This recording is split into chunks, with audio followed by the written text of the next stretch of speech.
Warning. Accessing this file without proper clearance is expressly forbidden by the O5 Council.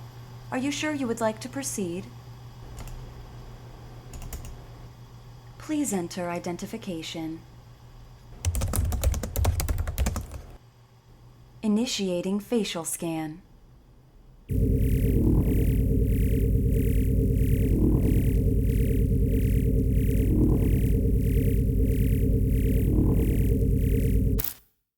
Welcome, Doctor. SCP-106, Archive Number 1, Treats. I would like to here again state that 106 is not, as is commonly believed, a basic predator on par with an advanced shark. SCP-106 is a sentient being, albeit a totally alien one. SCP-106 appears to be aware of several things beyond the scope of pure instinct and genetic memory. SCP-106 consistently breaches at moments where recovery and containment are most difficult. A fox may see his way out of a trap, but only a man will wait for his captors to look away to escape. Dr. Alec, on sentience in contained humanoids.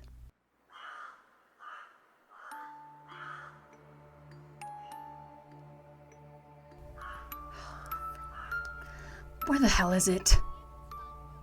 Agent Wang sighed, rubbing his face through his mask. The night was chill, but all three men were sweating badly. All around them surged horrors, monsters, demons, fantasy beasts, and animate objects, giggling and roaring as they wandered. The three men in gas masks and armored suits looked underdressed, if anything. As they stood, one man suddenly reached out, a gloved fist grabbing a mildly drunk zombie and tugging it close for a few seconds before releasing him back to the surge of humanity, the undead beast cursing and stumbling away. Halloween bullshit. We need to seal this whole area. Agent Drac shook his head, gesturing to the traveling packs of costumed revelers. The rail car popped too close to the city. It wasn't even supposed to be on this track. They think MC&D might have buggered up something. Can't clamp the whole town without major fallout. And what the hell do they think will happen now? The old bastard is out there, and we can't even find him. Wang kicked a discarded wrapper, glaring through tinted lenses at everyone who didn't have to chase hell for a living. Drac patted the fuming man on the back. Easy, big fella. Command figures the old man takes a couple people, then does his lazy crocodile thing. That's easier to cover than why a major city had to be quarantined on Halloween. Parks, until now little more than a statue, crackled in with his broken, rusty voice. How hard is it to find a rotten old man that kills everything it touches? Wang shook his head, still scanning the crowd. He just looks like an old man most of the time. He can look however he wants. Normally, we tell people to just follow the screaming, but fat lot of good that does us now. Where the hell is our expert? A brittle, creaking chuckle rolled over the radio. Harkin says he's as much an expert on SCP-106 as a plane crash survivor is an expert on aviation. They won't field any lab techs until our initial eval, so we're on our own for now. The three men stood, awash in horrors, looking for one that would put all the rest to shame.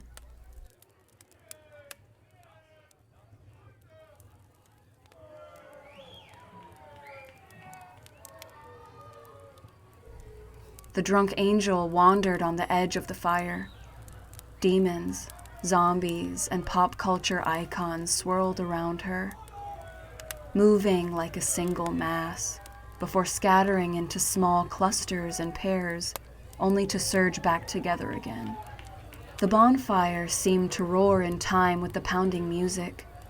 The field chosen for the sudden teen invasion just far enough to avoid noise complaints, but not far enough to attract unwanted adult oversight.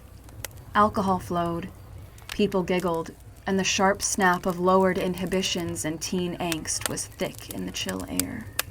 The night was still young, yet already several pairs had drifted from the comfort of the fire to seek out other comforts in the dark, private woods ringing the field. The angel glared at the silent trees, taking another pull on an almost empty beer. She drained it, then tossed it down to meet a holocaust of its brothers being slowly kicked and stamped into the soft dirt. She should be there, being held in warm arms, kissing a warm mouth. But no, she decided to run with the one boy who seemed to think the moment before a party was the best time to bring up his worries about our relationship. Bastard. The angel, now with lopsided wings, started to wander to those cool, dark trees. Screw him. If he wanted to toss her aside, fine. But that didn't mean she wouldn't get to have fun still. She giggled a bit, smiling for the first time in a while. Why not have a little fun, play a trick, and get her treat? She laughed, the flush of wicked amusement and booze high in her cheeks. She'd seen one of the boys from her study hall wander back here. Maybe she could find him and get a little better acquainted. She walked into the cooler darkness, the occasional giggle, snip of whisper, or flash of glow stick, the only indication of life. She stumbled over a root, staggering forward and bracing her hand on a slimy tree trunk. She yanked her hand away almost instantly, the gritty, oozing texture making her palm burn, the loss of support almost sending the angel sprawling. She squinted at her hand, making out a smear of gritty, fibrous jelly coating it. The burning getting worse as she noticed the odd pits eaten into the trunk of the tree. The angel shivered, suddenly sober and very aware of the fact that nobody knew where she was. That she knew of nobody close enough to even call for. She tried to rub her palm against her poofy skirts, not noticing the red and black smear she made on it. Eyes wide and staring, some deep, dim part of her primordial brain ringing in alarm. She started to walk, quickly, focusing on the waving beacon of the bonfire, trying to make herself feel silly, to ignore the swelling, unreasoning panic. A twig broke behind her. She froze. A white shade, one hand dripping blood from a corrosive injury she would have been horrified about had she looked. The angel didn't dare look back, but she was terrified to run, to hear something following, reaching, grabbing. Moments passed, filled with nothing. The angel finally resolving to run right at the moment when a thin, bony hand reached through her costume and into the muscles of her back, like a nasty child squishing his hands into a cake. She screamed. Or tried to. The sound squelched to little more than a harsh bark by the sheer volume of pain. Limbs suddenly boneless and leaden, nerves dead except for agony. She felt fingers touching her ribs from the inside, even as they were slowly eaten away and corroded, her body shifting slowly to face the hand's owner. The flicker of the distant fire showed something withered, dark, slimy, and pulpy soft, but wiry and strong. Two milky black eyes glistened at her in a too large head, hovering over a frozen corpse grin, teeth thin and chipped. The pinned angel gasped and blubbered, feeling an oily, burning corruption seeping into her body, trying to ignore a slow falling feeling, trying not to feel the ground below her turning mushy and soft, swallowing both figures inch by inch. It leaned closer, and despite the searing horror of that face, some still sane part of her welcomed what was surely an approaching end to her pain. It lingered, however, the other twisted claw of a hand rising as the ground started to swallow their hips. The new touch made the angel lucid with a new fear, her face locking on those rotten eyes. She recognized the shine behind them and started to scream with a new, repulsed horror, even as it started to pull both her dress and skin away in sodden ribbons.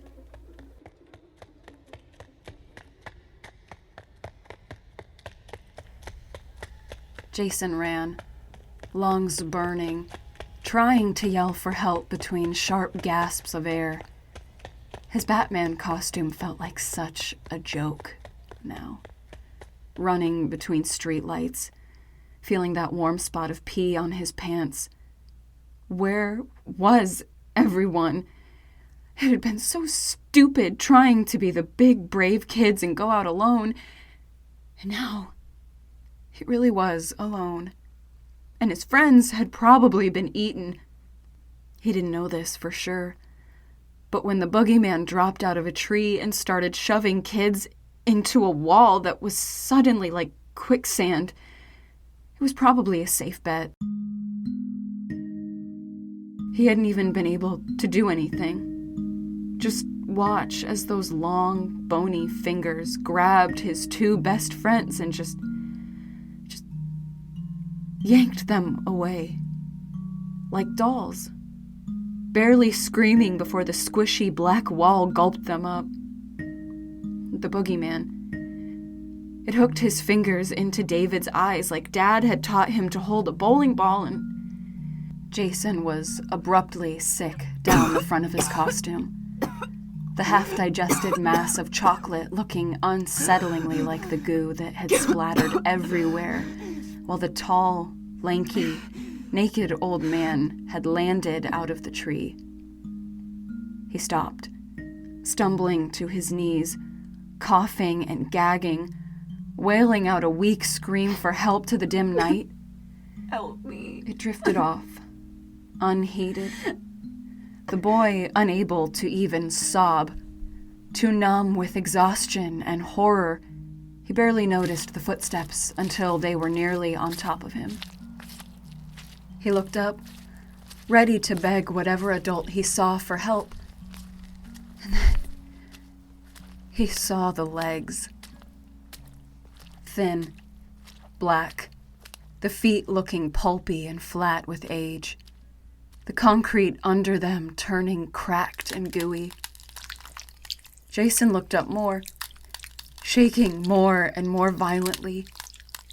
The withered hips, the sticky, soft chest that didn't rise or fall, and finally that nightmare head, looking like some kind of rotten pumpkin, but black and oily as a bucket of tar.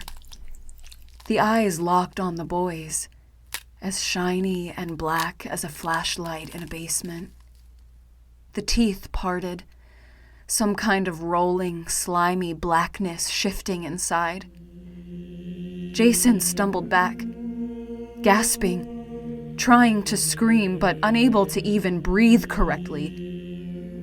He stared at the boogeyman as he rolled something in the palm of that thin, beaten hand, pulling it between two bony fingers and lifting it to his mouth. The boy thought it was candy or something, but then he saw the glint of metal. It was his best friend Anthony's front tooth. It still had the bracket from his braces on it. The boogeyman placed it between his teeth, gently. the tooth still white and clean in that filthy, dripping mouth. He seemed to hold it there a moment. Then his jaw bunched, and the tooth shivered and then burst like a jawbreaker under a car tire.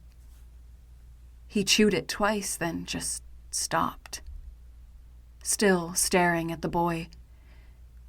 It seemed to go on and on, Jason unsure if he was even breathing anymore, knowing this was the end. This was what happened when you didn't listen, when you went off alone. The boogeyman came and took you, forever and always. But he didn't. He turned, seeming to get ready to take a step, and then fell forward slowly, like an old man tripping over a shoe.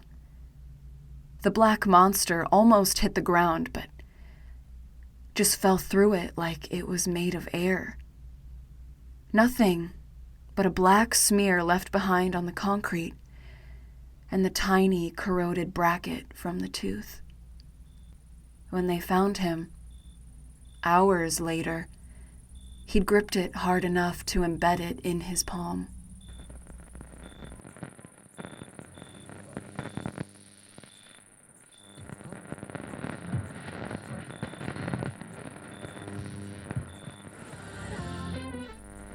The boy sat, comforted and miserable. His mother had been nice enough to let him at least wear his Mario costume, but even he had to admit he was probably too sick to walk around the house, let alone outside for hours in the cold. He'd woken up vomiting, and it had just continued. His parents hoping for the best, but finally forced to cancel the trick-or-treating. As sad as he was, they did try their best to make it up to him. There was a small bowl of candy for him, with the promise any leftovers would be given to him, and he could watch all the scary movies he liked.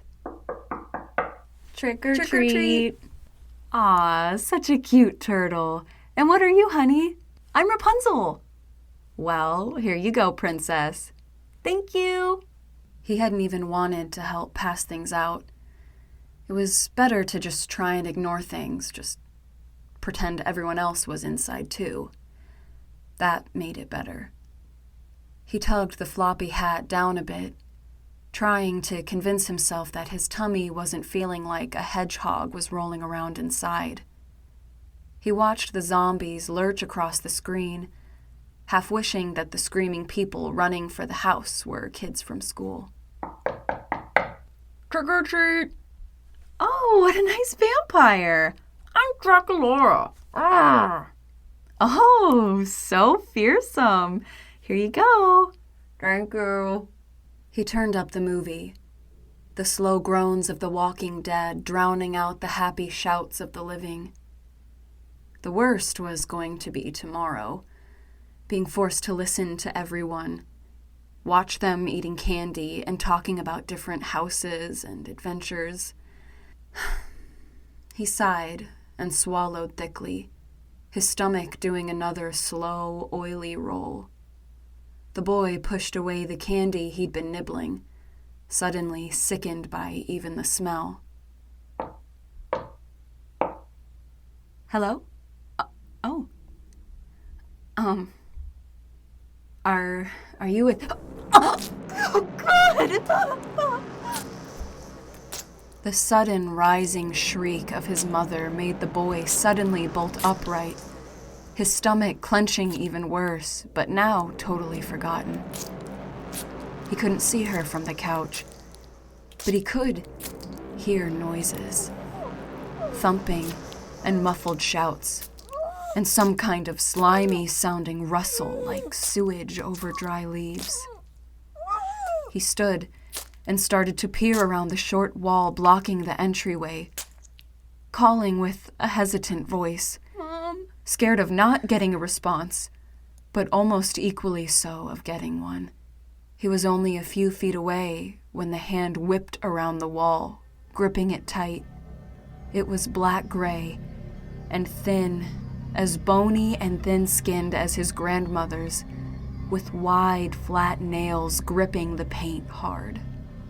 Where it touched, a black stain was spreading, like grease on a paper bag, the knuckles looking puffy and thick as they flexed. The boy stared, backing up slowly, calling again for his mother, his voice starting to plead. The hand flexed, actually sinking into the wall as that stain spread, and a nightmare peeped around the corner. The head was thick, misshapen and lumpy, like a poorly made scarecrow. The skin thin and jelly-like. Two hard, glistening eyes the color of maggots stared from above the thin, wide slash of a mouth. Their eyes locked, and the boy felt fear wash from his head down to his feet. His stomach boiling like a forgotten kettle. His nerves screamed to run, to run away, but he couldn't make himself stop watching those eyes. Feet moving slowly backwards like a sleepwalker. The hand and face shifted a bit, and there was a wet, heavy dragging noise as his mother was pulled into view. She was dead, or close to it, moved forward by the hand in her chest like a sock puppet. Bits of her black and pulpy, smears of that black stain eating into her face, her neck, her arms. Her chest was a black, jelly-coated hole. The thing's other hand buried in it up to the wrist. The bloodless, ruined remains of his mother hanging from it like a rag doll. He screamed, then threw up, little more than a mass of bile and half-digested snacks, then ran shrieking up the stairs, begging for his mother, his father, anyone, someone. He slammed into the bathroom, shutting and locking the door, shaking and crying. His dad had gone down the street to visit. He'd be home any second, and he'd fix this, somehow. He'd call the cops or something and get them out of the house, leave that black thing far behind. And maybe Mom was just hurt. People could get really hurt and still be fine, and he'd only seen her a few seconds. The thing was just some psycho in some costume. He'd probably run off as soon as he heard someone coming, and it'd be okay then, it'd be fine. He kept whispering this to himself, feet braced on the sink, back against the door. He was still repeating it when the face pushed through the wood above him. He heard the crackle and looked up to see that hell face looking down, inches above his head. The floor under his feet suddenly felt sludgy and soft as he stared, the mouth splitting open to let a tongue as rotten and bloated as a dead fish roll free, and down, sliding down onto that horrified face like a syrup, burning even as he felt his legs sinking down and down, unable to even move really as that soft, slimy flesh burned like an acid into his face, feeling his nose cooked down like an overused eraser, screaming, just long enough to catch a few feet of that endless tongue in his mouth, gagging hard before the nerves died, starting to pass out as he felt the nightmare tasting his eyes.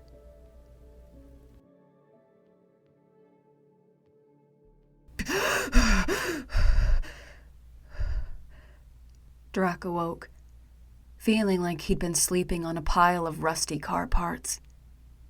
He sat up, twisting and trying to locate the source of the throbbing pain in his leg. That memory started to flood back, hitting like a freight train, running across town, slamming through a crowd, seeing the withered, crumbling arm laying on the ground, screams, people running, that horrible black face sliding from the ground, eyes locked on his, Parks firing, More screams.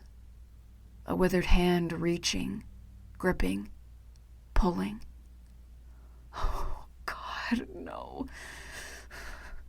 He looked around in welling horror, pleading with his own brain to lie to him.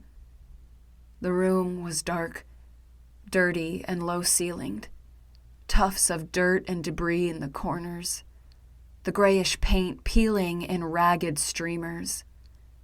The stained ceiling and floor warped and lumpy. A doorway opened into darkness, a vague, insistent noise sounding from far off. The light was dim, but didn't seem to come from anywhere, seeming just a weak, omnipresent glow with a slightly green cast like deep ocean water. Drac knew this room, even though he'd never been here. At least one's very much like it. The old man liked to dump his new catches here before he found them. Drac rose quickly, hunching down to avoid a sagging bulge of ceiling. He barely wanted his shoes touching this place, let alone anything else. He winced, feeling a dull, empty ache in his leg, high in the calf, probably where it grabbed him, and damned if he was going to check it.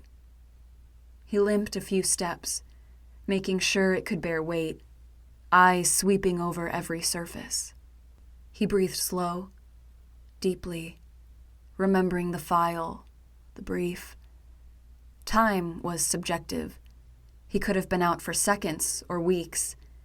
It liked to play cat and mouse, tracking through its home or playroom or whatever it was. Space was endless, but sometimes people got out or were released. Keep moving. Don't hide, because it was God here and would know. He felt panic slithering around the edges of his brain and pushed it down hard, face set and grim as he stepped out into the darkness beyond the doorway. The hall was long and broken, like a hospital hallway after an earthquake. No big holes, just twisted and tilted oddly. He creeped down, as close to a wall as he could get without touching it, feeling gritty plaster crunch under his feet. The noise was louder, the sound of high-pitched, monotonous crying. It set the teeth on edge, but they'd said it would be like this. The key was to keep moving, keep looking. Yes, it was endless, but if you kept on the move, it seemed like 106 got confused or lost track of things, and you could accidentally wander back into the world. He kept repeating the steps, the briefing in his head like a prayer, ignoring the part where 106 would typically hunt escapees forever. He took a right at the end of the hall, passing down another, then a left, starting to move faster, ignoring the odd, corroded twists of pipe and wire in some of the rooms he'd passed, or the suggestive, soggy mounds of something. The crying kept getting louder, the high-pitched gurgling wail of a baby. Ignore it. Keep moving. It called the shots, and it could make the whole place sound like a dentist drill if it wanted. Drac pounded down a hall, nearly at a dead run, trying not to see the growing dampness of the walls, the changing texture of things. Broken plaster over old greenish bricks, floor going from broken vinyl to concrete to dirt. He turned a corner too fast, a gooey patch of black causing his foot to skitter, nearly dropping him to his knees as he clutched the bare, wet brick wall. He looked out in the dim, mossy room, the sound of helpless, angry crying, very, very loud now. He froze, staring half-crouched and clutching the wall. It was standing in the middle of the room, a thick, ankle-deep puddle of black jelly at its feet. The old man was turning, slowly, rocking in slow side-to-side motions. The crying was coming from the thing in his arms. It was a torso, wrapped in masses of what looked like barbed wire. The wire threaded in and out of flesh, some places looking like the bleeding skin had flowed like warm taffy over it. The ragged remains of the limbs twisted and stretched, every movement making the wires dig and tear more. It was hairless, the skin of its bare head and neck looking peeled and rotten, the face a mask of pain. The throat had been opened, carefully, twisted and held with wires. The baby crying was, in fact, this grown, mute torso, mutilated to make that pitiful, helpless wail. The old man was watching him, face turned, eyes locked to the man as he slowly tried to stand upright, ignoring the hissing of his boots, trying not to think of what would have to be done to a throat to make it sound like a baby in agony, or where that pitiful torso's limbs had gone. It watched him, cracked teeth slightly parted, and slowly stopped its rocking. It dropped the wire-bound bundle, arms going limp at its sides as the mass of flesh and pain bounced off the ground, then rested, face down in the mossy grime, sending up a new wave of protest between bubbly, sucking breaths. It turned to face him, arms dangling, body wrapped in what looked like some kind of shredded cloth of oozing black fabric. Drac ran, bolting like a scared deer, throwing training and conditioning to the wind in the mad, blind animal panic of escape. He screamed, panted, talked, laughed, anything to drown out the sound of the slow, stuttering steps lurking behind him.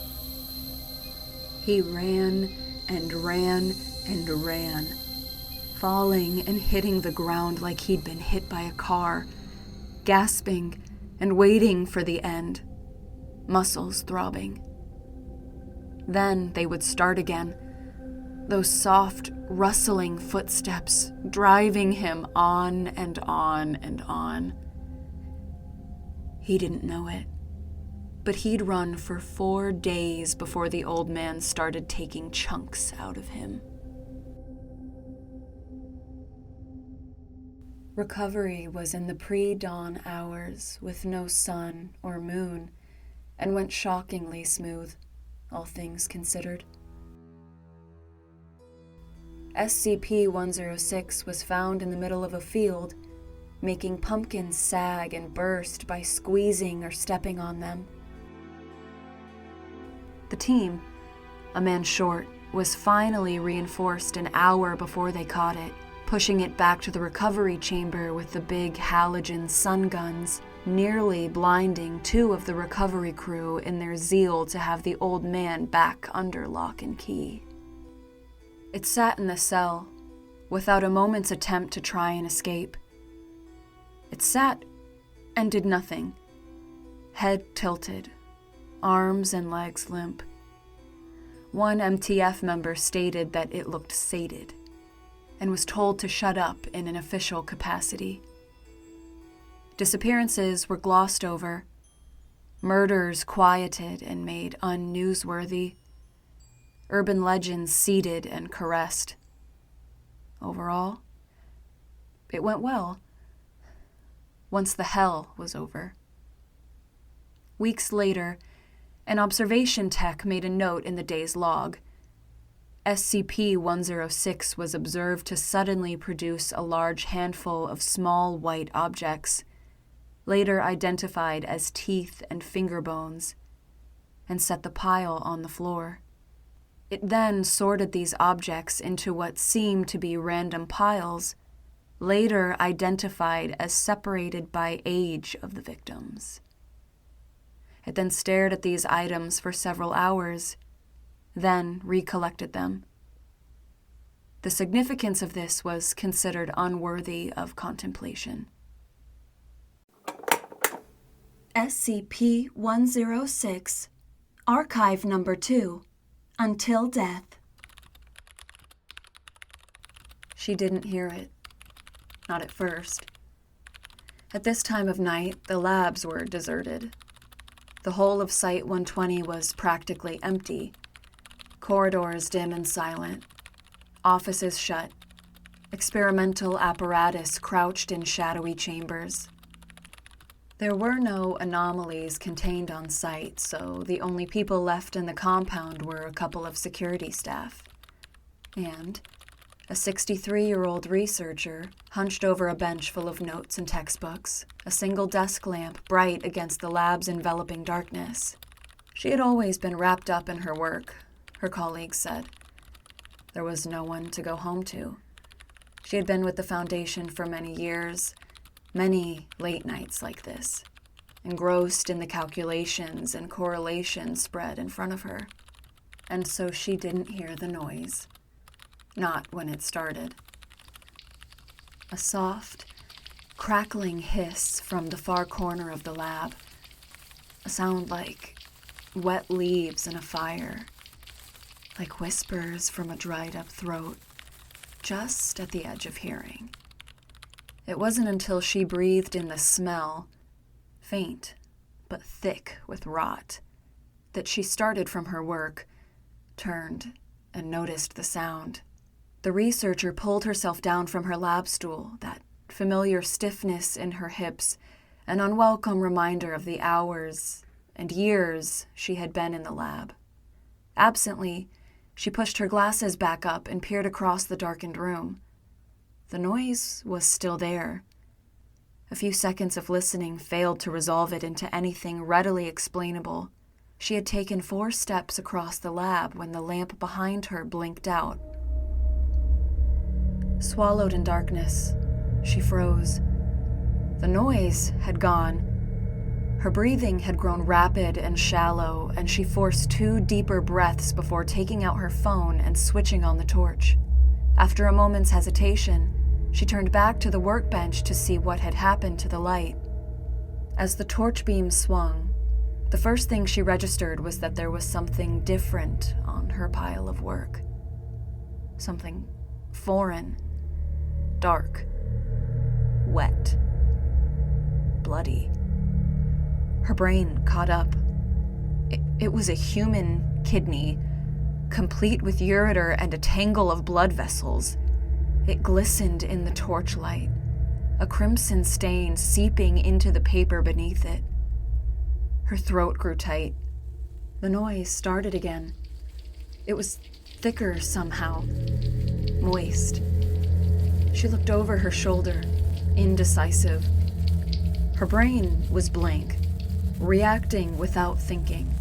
1,000 other choices pushed out by the sheer impossibility of that noise, this mangled organ in front of her. Stay here or go there. Almost before she realized, she was walking cautiously across the shadowed room towards the source of the sound.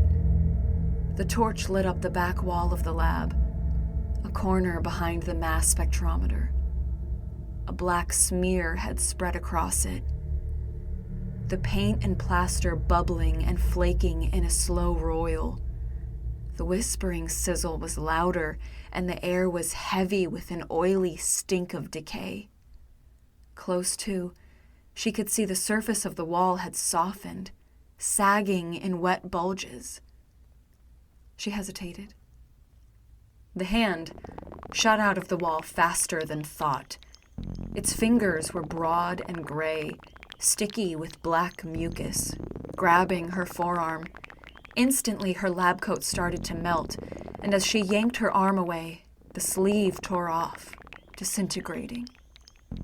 The fingers snatched at her again, and she dropped her phone. As she stumbled backwards, the torch shone up from the floor, lighting the figure that pushed its way through the mottled, fleshy wall. It looked like an old man, decrepit and rotten. It was naked, its skin slick and shiny as pitch. Its flesh was withered and decomposing, with missing toes and misshapen feet. A distended gut protruded obscenely from beneath the narrow chest, arms spread wide in a mockery of greeting. Above a ruined throat, she saw a too-wide mouth locked in a rictus grin. And eyes? Oh, God. Those eyes. The thing emerging from the wall before her looked like a man, but its eyes were gray and flat as a shark's. The researcher took another 2 steps back, reaching behind her for something, anything solid to hold. Her breath caught in her throat. The old man stood still, dripping black foulness onto the floor as the tiles began liquefying beneath him. Her phone sank beneath the surface. The torch flickered out. In darkness, she ran. She was panting by the time she reached the lab doors, rueing her age, the extra weight she carried, every exercise session postponed. As she turned to close the doors behind her, she could see that hideous figure pacing deliberately across the room. Something about its lack of hurry unnerved her deeply. She forced herself to keep running down the corridor, calling for the night guard, hoping he was close. "Frank! Frank!" After the second she saw him turn, halfway from the guard station, gun in his hand. "What's wrong?" Frank jogged up to her, and she doubled over, spots in her vision. "Frank! Oh, thank God! It's..." Her chest was heaving, and she could hardly speak. How could she describe what she had just seen? "Just slow down, eh? Take a second to..." Frank trailed off, and she looked up to see his gaze fixed on the end of the dim corridor. She knew what he had seen. The old man walked towards them, trailing a viscous ooze. When Frank trained the torch on him, his eyes shone, avid and empty. 20 feet from them. "Hey, stop now!" Frank shouted. "I will shoot you." The grinning cadaver kept coming. 15 feet. 12. Frank fired 3 shots. 2 hits to the chest.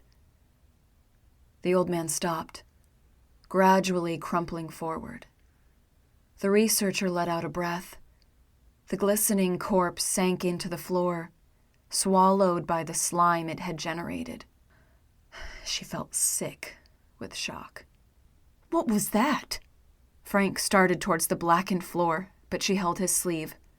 "Wait, I think it's some kind of acid." Her voice was hushed. Her throat felt raw. "We need to call someone." Frank pulled out his radio, but paused, his thumb over the button. "Not until I know what to report." Suddenly, she didn't want him to move away, not even a few feet. "Please," she said, stepping into Frank's path. "There's nothing like this on the database. There's nothing. We need an MTF." "Hey, don't tell me my job," said Frank, sounding piqued. "First, I need to..." "No!" She was gripping his sleeves. "Frank, I know dimensional anomalies, and this was from one. I saw it step out of a wall. Frank tried to shrug her off, but pushed too hard. She fell awkwardly, a wrench of pain from her ankle. Tears sprang to her eyes, and Frank was instantly regretful. "Oh God, I'm sorry. I didn't mean..." He cut off as a glob of black mucus landed on his radio, setting it fizzing. Frank dropped it like he had been stung and glanced upwards. The next drop landed in his right eye. The researcher scrambled backwards as Frank roared and clutched his face. She could hear the hiss as the corrosion ate at his eye socket from the inside. Then she saw that grinning face emerge from the dark patch on the ceiling, and the old man dropped onto Frank's back. One hand slid into the muscles of his shoulder like it was dough, and Frank's roar became a scream. As he crashed into the wall of the corridor, she saw the other hand sink into Frank's throat and tear, and the scream was abruptly cut off. Frank started to collapse into the wall as it darkened around him. The last thing she saw was those eyes, locked onto hers as they sank back into the blackness. Empty eyes, but somehow full of promise. Her heart pounded and the taste of bile was in her throat. She tried to stand but was lightheaded, and her ankle was throbbing. She had to run. She had to run. Every second not running was death. Dragging herself up on a cabinet, she tried to think, eyes flicking between the ruined radio and the puckered bruises on the wall and floor. Run. Where? Guard's office. The alarm. She forced herself forward, gasping at the pain in her foot. Her lungs burned. Every shadow in the half-lit hallway loomed like a threat. Not much further now. Don't look behind. Each step was a battle. Trying to move faster, to stop her leg from buckling. Forward momentum was the only thing keeping her upright. She rounded the last corner, saw the guard station at the end of the hall. It looked empty. She could make it. With a grunt of effort, she pushed herself to a final run, closing the final yards and crashing through the guardroom doors. Her first step inside sank shin deep into the frothing muck that used to be the floor. She fell, and her hands were caught too, skin burning as they were sucked deeper into the ground. Looking up, she could see the console with the alarm button, just out of reach, and she wailed in sick despair. It was the last sound she made before the world was consumed by night. Death did not come. She was submerged in a lake of pitch, but somehow the researcher could still breathe, could still think. Was she falling? She couldn't tell. All feeling had vanished, her skin no longer stinging, although the blood still pounded in her ankle. She stayed there, suspended for minutes, unsure of the passing of time, of what this meant. Then the gloom lightened, blurred and resolved into a tiled floor. The gray light showed her a room she didn't recognize, but which was somehow familiar. Dust, dead leaves, and scraps of metal were strewn across the floor, and one of the walls had buckled in on itself. She pulled herself over to the door and looked out into a dilapidated hallway. Mold and rust covered the ceiling, and the floor contorted like a writhing snake. There were no lights, but the hall was lit by a gray-green glow, a sickly aura undulating sluggishly across every surface. She'd been right.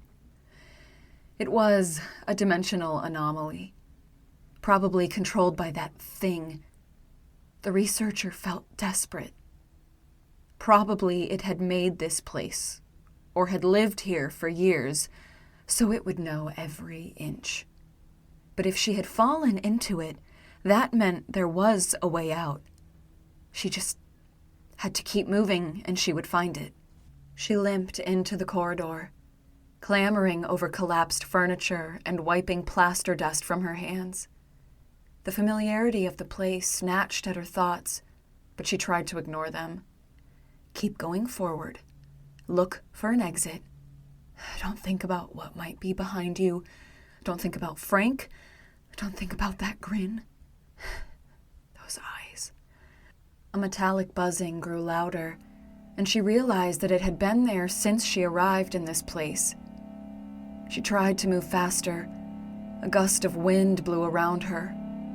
Fetid. Her heart was racing again. This place was familiar, but how? She just needed to stop, just for a moment. She grabbed at a door handle, relief flooding her when it opened. She walked into her old apartment and spun in confusion. This was impossible. The disarray of the halls was gone. Everything here was in its proper place, but nothing about this place was proper. She had left this apartment 20 years ago. The building had been torn down. The researcher sped across the room, the need to rest forgotten. Everything here was hers. Her books, her furniture. The window showed the same view, an incongruously bright day. How? She raced to the bedroom, her bed made, everything neatly put away. She opened the closet, and the corpses fell onto her. It was a mountain of decomposing limbs and organs, limp and slick. They slithered down at her under the weight of the pile, trailing gore. She retched at the deep, foul smell of putrescence, flailing wildly to pull herself free. A bloated hand pawed at her leg as it fell, and she felt something slippery and soft under her feet as she stood. This assemblage would have taken dozens of bodies, she thought, still gagging. As it slumped further, it exposed a face she recognized. Frank. A deep hole where his eye had been, and his neck was torn open, black jelly dripping from the flesh. Her eyes scanned the line of his body and saw his leg twisted viciously upwards, exposed bone protruding where the foot had been ripped off. She was trying to hold in a scream when she heard movement from the back of the closet. Without thinking, she ran. Behind her, the sounds of sinewy limbs pulling themselves clear of the corroded wall. She bolted for the door to her apartment, ankle screaming at her. She could feel the old man enter the room, only a few steps back. The metallic buzz constricted around her as she emerged. Staggering down the hallway, realization overwhelmed her. This wasn't some old hospital or school. Her apartment had given her the answer. It was twisted, corrupted. But this was Site 120. She couldn't think about why that was. What it meant right now was that she might know a way out. She took another left turn, skidding on the wet floor and crashing her head on the opposite wall. Her ears rang. The footsteps behind her were louder, closer. She dragged herself onwards, her breath a whimper from the pain in her foot. One more corridor and she should be back to the guard room. She hoped like hell that the dimensional parallels held up. The footsteps grew closer. She could hear the drip of ichor. Her vision grew dark. The hall telescoped in front of her. A hand clutched at her back, her lab coat melting to tatters. The guardroom was just ahead. She was exhausted. She couldn't make it. The floor beneath her started to bubble. With a yell, she crashed through the guardroom doors again, pushing through the oily puddle behind them and surfacing in the real Site-120. The ghoul was still behind her. She fell hard on the console and slammed her hand down on the alarm. Klaxons blared and the emergency light flashed. She turned, pushing herself as far as she could into the corner of the console, but the old man had halted in the middle of the room. It was staring at the light. She heard a new noise, like a deep growl. Suddenly, she realized that the corpse before her had a lump of new flesh in its throat, bloody and ragged. Frank's throat, she realized, and her stomach dropped. She looked at the old man, seeing its misshapen carcass patched and scarred. The old man was still transfixed by the light. Its growl built in intensity.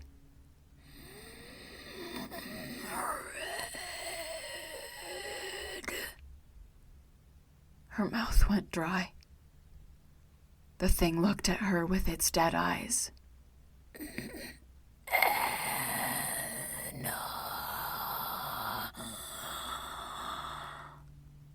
It said like a sigh. She made no sound. Her mind was screaming. The old man took steps towards her. Another step. 5 years, 11 months, 21 days, and 25 more years after that, falling apart, rebuilding itself, rebuilding its world for her. It held up its left hand. She could see the mark where the ring had been. She couldn't move, couldn't breathe, couldn't think. The old man reached towards her, tenderly holding her cheek. Her skin puckered and liquefied, flesh dripping from her face. It brought its grinning mouth to hers and kissed her, and her teeth became hot wax, fusing and corroding. She screamed then.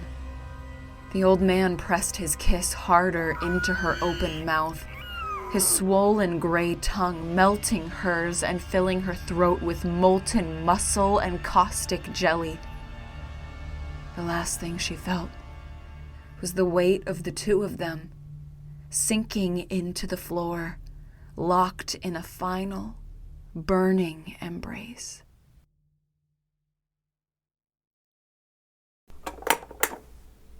SCP-106, Archive Number 3. Once, but not now.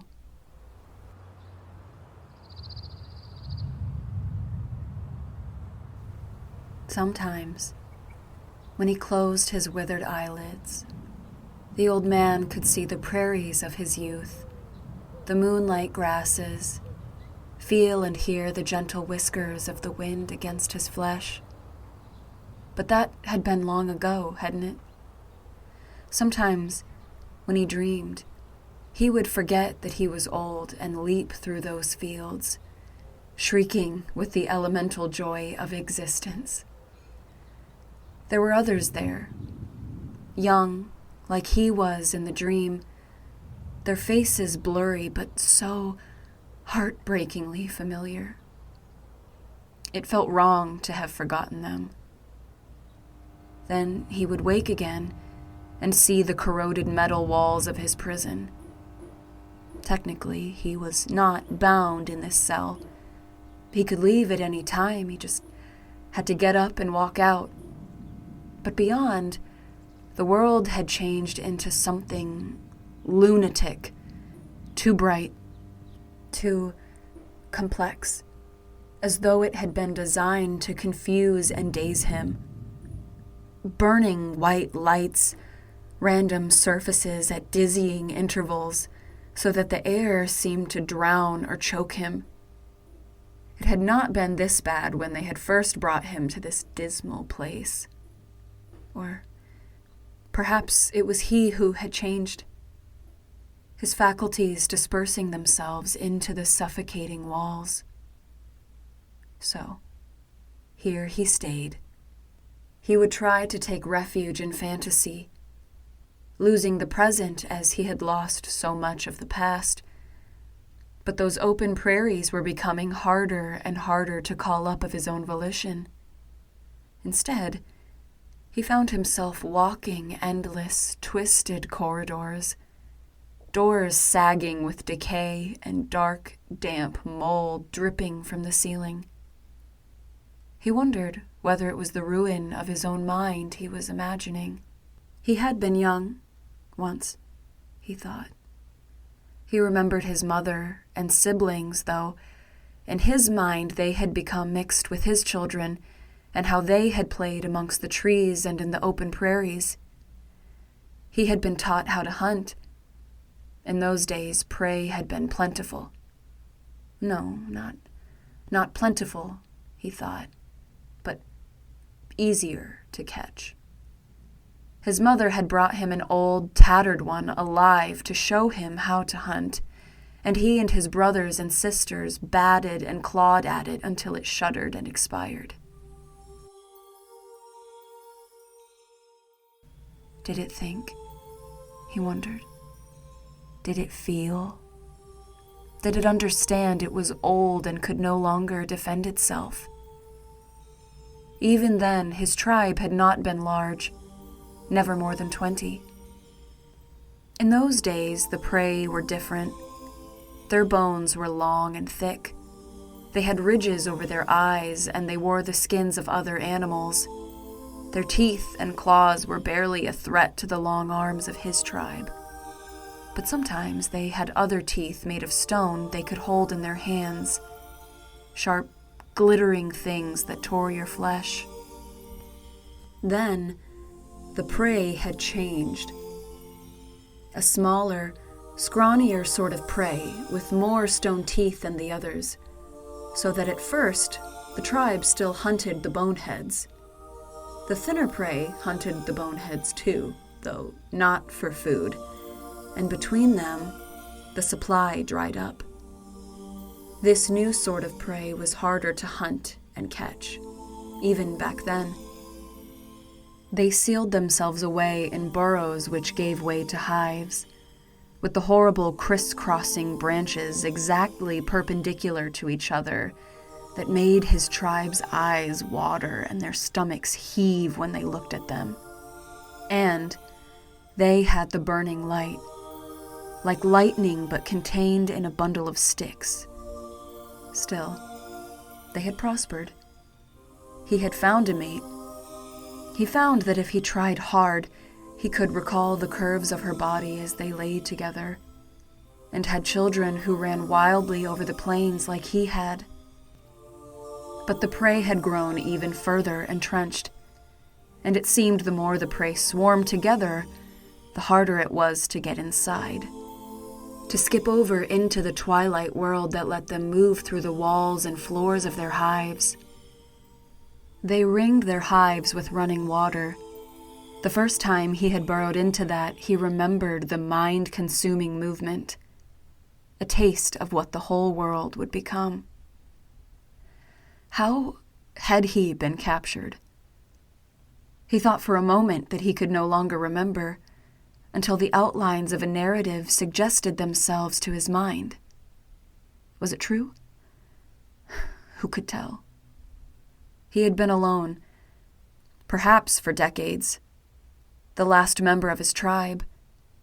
He could no longer recall whether it had been his mate or one of his offspring, had vanished one day like all the rest.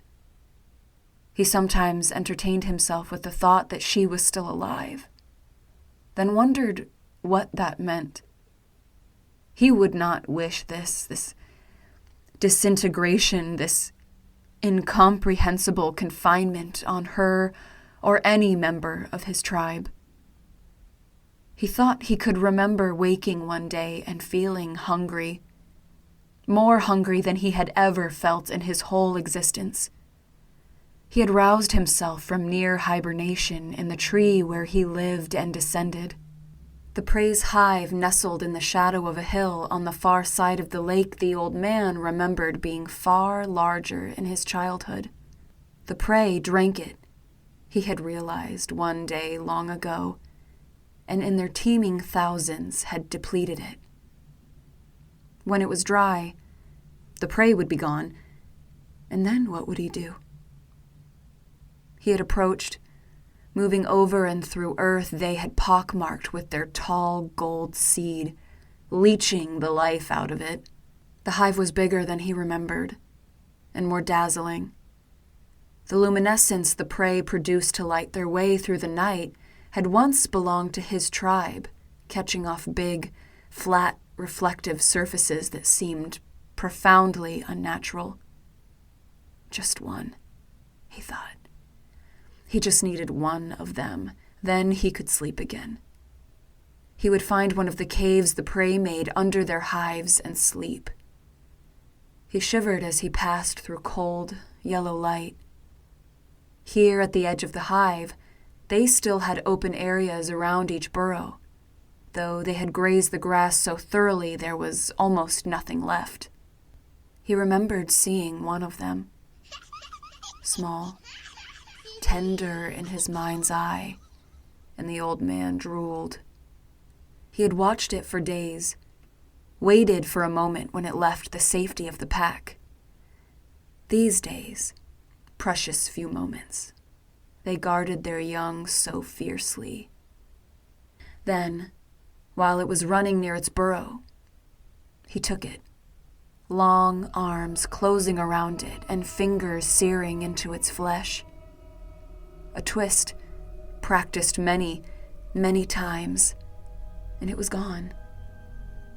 He could not wait to hide. His hunger was too severe.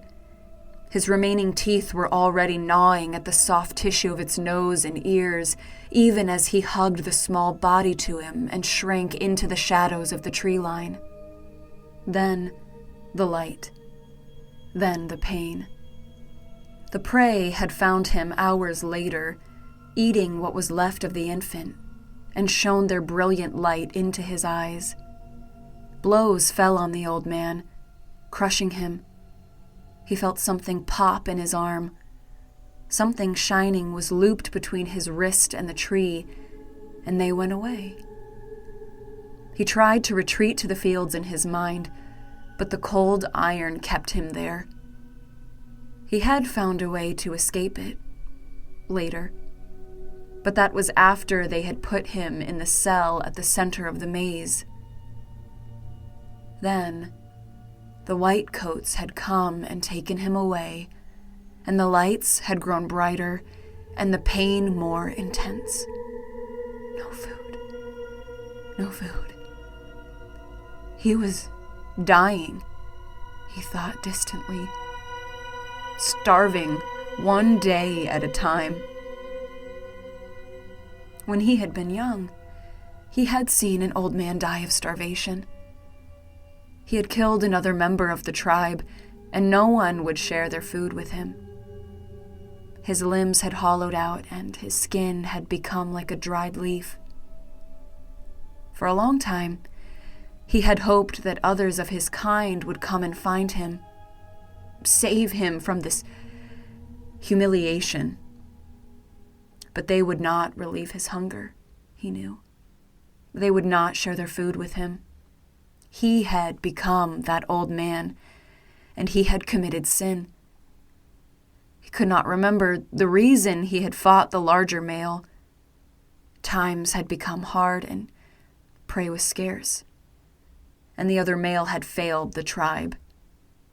It had occurred to him later that the older male might have been his father.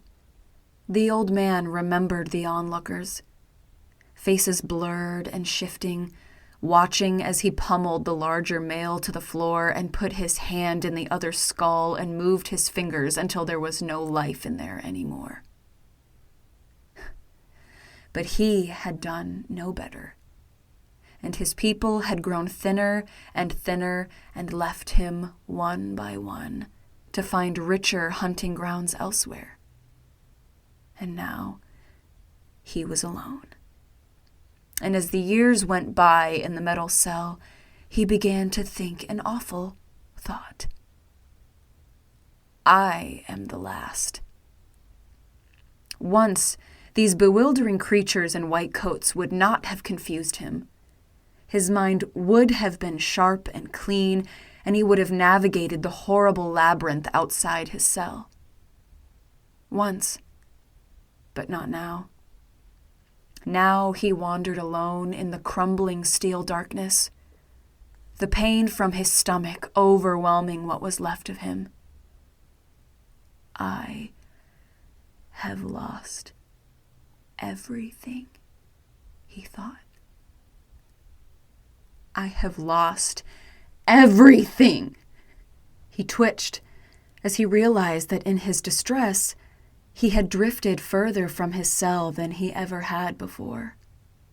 Those decayed corridors of mind fell behind him, and he found himself in what he thought was the waking world. But nothing like the maze he had perceived before. Here, the air was so fresh his old lungs exhaled suddenly as though he had been submerged in ice. He was in a small, tunnel-like space, like the burrows of foxes or badgers, but hard-cornered and metal in the fashion of the prey. Below him were slats of light, and he realized dimly that through them he could see the world of the white coats, clean and clinical. But there was something wrong. Red lights were wheeling back and forth hypnotically. The white coats were running, rushing away to be replaced by others with blue hard hats and determined expressions. Then,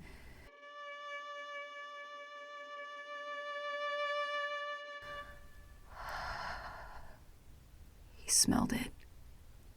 The scent of injured prey, so rich, so replete in memory, but so harrowingly distant that he wondered if he had imagined it, like so much else. But no, there it was again. The old man stirred long black limbs and raised himself up as far as he could. His ragged nostrils sucking in the fresh, cold air, and his ears dulled as they were, picked up that long, forgotten cry. The gibbering assemblage of syllables, almost human, as the prey called out in pain and fear. The dribble came thickly down his withered chin, and dry old eyes moistened again as he remembered marrow and blood soaking into pink, juicy meat, just like it had been in the old days. No doubt, the white coats would take this morsel from him as they had taken it away before. He didn't care. There was not enough left of the old man to care. He could only move, down through the slats toward the light. The old man came drip, drip, dripping down the wall.